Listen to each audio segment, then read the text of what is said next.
अब्बा को ना निक्सम के यहाँ लेके जाना है।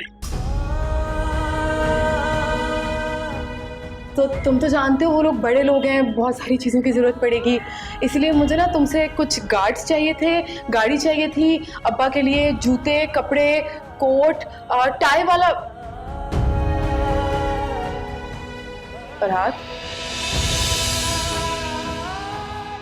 फरहाद जी जी सुन रहे हो ना मेरी बात?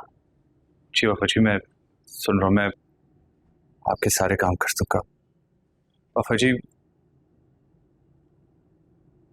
मैं आपके लिए कुछ भी कर सकता हूँ, कुछ भी। बस आप कहिए कि मुझे क्या करना है। वो बड़े लोग हैं ना, तो खाली हाथ नहीं जा सकते उनके यहाँ।